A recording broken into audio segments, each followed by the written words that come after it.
pessoal, a gente vai estudar agora, quer dizer, a gente vai iniciar os estudos sobre os reinos. Na aula anterior vocês estudaram sobre célula animal e vegetal. E hoje a gente vai começar a estudar o reino protista, né? Então, quem é esse reino, né? Como é composto esse reino? Esse reino, ele é composto pelos protozoários e pelas algas, que a gente vai ver as características de cada um e as divisões. Então, o reino protista, ele é composto pelos protozoários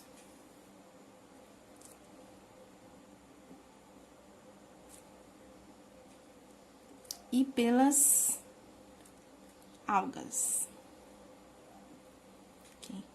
E as características gerais desse reino, né? Esse reino, ele é composto por seres autótrofos ou heterótrofos. Deixa eu colocar aqui seres autótrofos ou heterótrofos.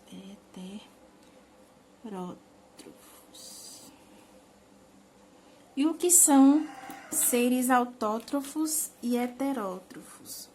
Os seres autótrofos são aqueles seres que produzem seu próprio alimento, ou seja, são seres que realizam fotossíntese.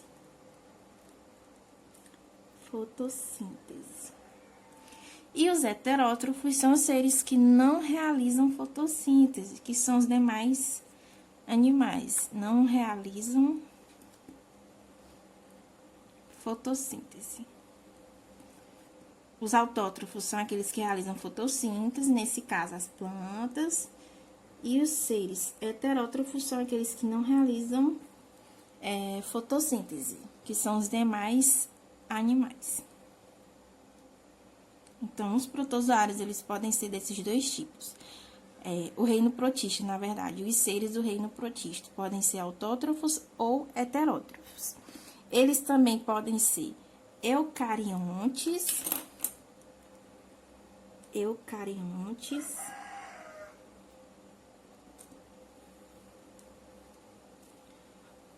ou procariontes.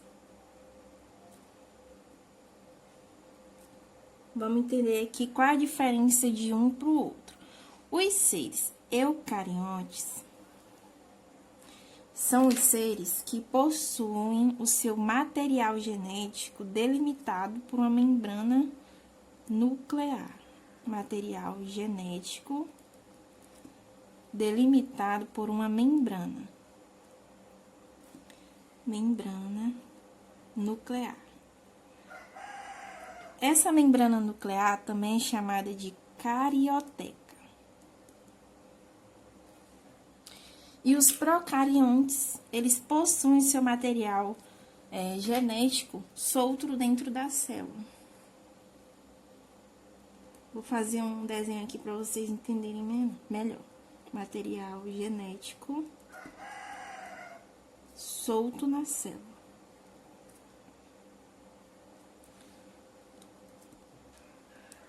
Ó, os eucariontes, aqui vamos supor que uma célula animal. Então, a gente tem a membrana plasmática e a gente tem o núcleo, né? Aqui dentro do núcleo a gente tem o que? O nosso material genético. Esse material genético, ele é envolto por uma membrana nuclear, né? E essa membrana nuclear é que dá essa classificação para esse tipo de célula. Então, aqui a gente tem uma célula eucarionte, porque o material genético é envolto por essa membrana nuclear. Já uma célula procarionte, o material genético fica solto dentro da célula. Não tem essa membrana aqui, ó, para guardar esse material genético.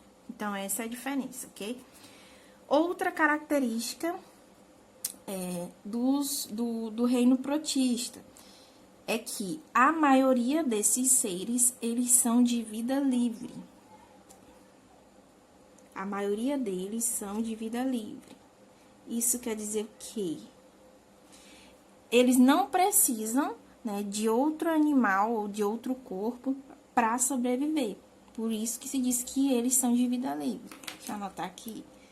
Não precisam de outro animal, de outro corpo para viver.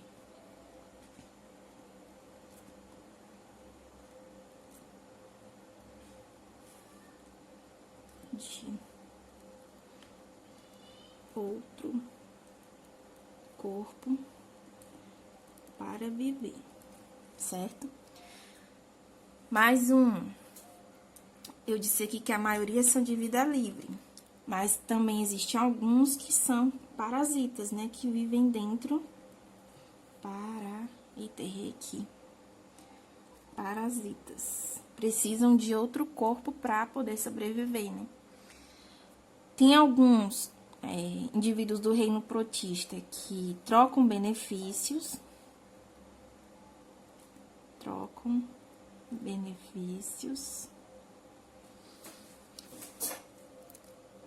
Tem a forma de reprodução deles, pode ser reprodução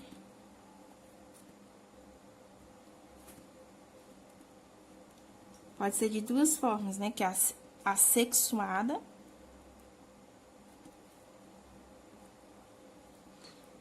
e a assexuada.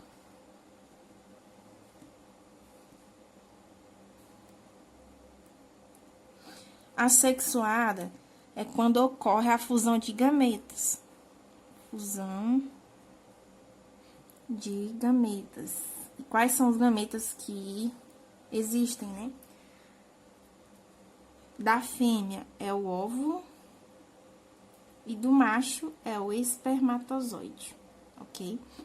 Então, a assexuada é quando ocorre a fusão desses gametas. E na assexuada não ocorre essa fusão. Mais na frente a gente vai estudar como que ocorre as formas de reprodução do reino protista. Na assexuada pode ser por brotamento, por divisão binária, entre outros, ok? Outra característica é que a digestão desses indivíduos aqui, deixa eu ver aqui onde é que eu vou colocar, aqui embaixo. A digestão deles ocorre no interior da célula. Como assim, professora? No interior da célula. Como eles são seres pequenos, né? E a maioria são seres unicelulares, ou seja, possuem uma única célula, eles não têm estruturas especializadas para desempenhar determinadas funções dentro do corpo. Nós, seres humanos, nós somos seres pluricelulares. Nós temos várias células e essas células, em conjunto com outras, vão formar os tecidos e esses tecidos vão formar os órgãos, né? E esses órgãos vão formar dentro do nosso corpo os sistemas. Cada órgão vai desempenhar uma função. Por exemplo, o estômago vai desempenhar a função de digestão. Os protistas, eles realizam essa digestão dentro da célula porque eles não têm essas estruturas especializadas, né, para desenvolver essas funções. Então, a digestão ocorre dentro da célula, fora de qualquer outro órgão, né? E é isso, em relação às características gerais. Agora, a gente vai para a classificação deles. A gente vai ver de forma geral e na próxima aula a gente vai estudar de forma mais aprofundada cada uma dessas classificações. Então, a classificação do reino protista, ela vai se dar de acordo com os tipos de locomoção desses indivíduos. Vai ocorrer de acordo com os tipos de locomoção desses indivíduos. A primeira classificação que a gente tem são os risópodas.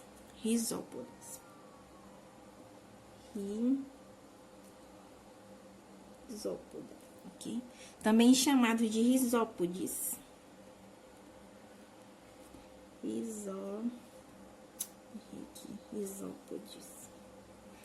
Rizópodes. Eles são chamados assim porque eles têm umas estruturas chamadas de pseudópodes.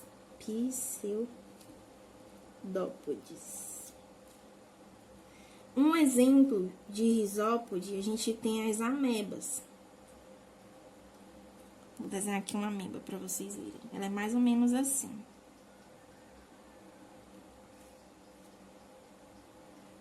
Então, cada uma dessas estruturazinhas aqui, ó, é chamada de pseudópodes. E são essas estruturas que ajudam a ameba se locomover. Outra classificação que nós temos são os cilíoforas. Cilióforas, na verdade. Ciliófora.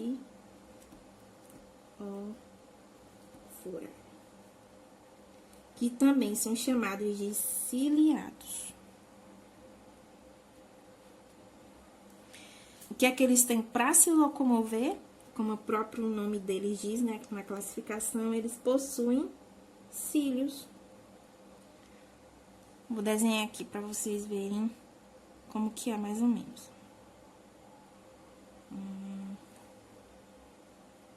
Diferente da ameba, os pseudópodes são arredondados, os cílios são pequenos filamentos.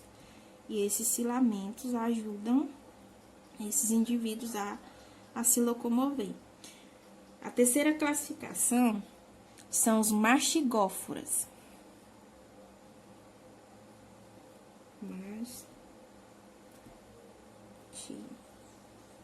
São uns nomes complicados, mas dá para vocês entenderem. Os mastigóforas, eles também são chamados de flagelados.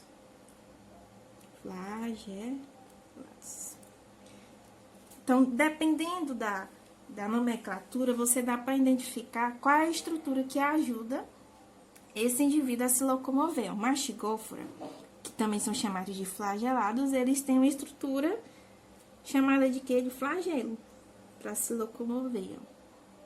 Vou desenhar aqui para vocês verem. Então, essa estruturazinha aqui, ó, é um flagelo e ajuda esse indivíduo a se locomover. Flagelo e ajuda a se locomover. Agora, a gente tem aqui os apicomplexos.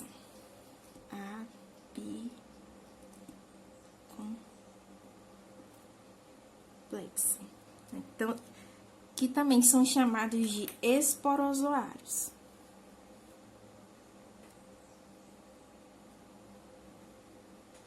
Os esporozoários, eles têm o formato de esporos.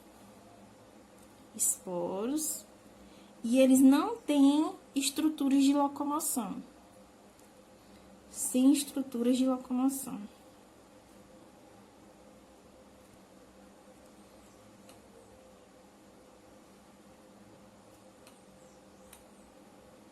Sem estruturas de locomoção. Olha o desenhozinho aqui dele. Ele não tem nem flagelo, nem cílio, nem nada. Parece uma sementinha. E a gente tem, por último, os foraminíferos e o actinópoda. Eu vou colocar aqui do outro lado aqui, porque não deu pra colocar. 5 foraminíferos.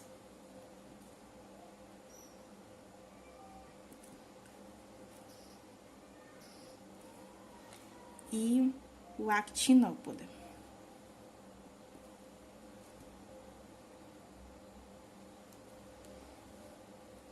Esses dois grupos aqui, os foraminíferos e o actinópoda, eles se locomovem por meio de uma estrutura também, uma estrutura que também ocorre nos rizópodas, que são os pseudópodes.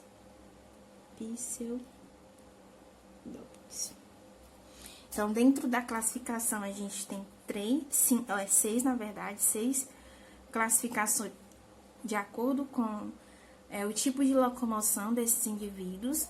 E dentro do reino protista, a gente vai estudar ainda as algas, viu? Só que a gente vai estudar ela de forma separada. E aí, na próxima aula, a gente vai ver cada um desses grupos aqui e suas respectivas características. E é isso. Bons estudos para vocês.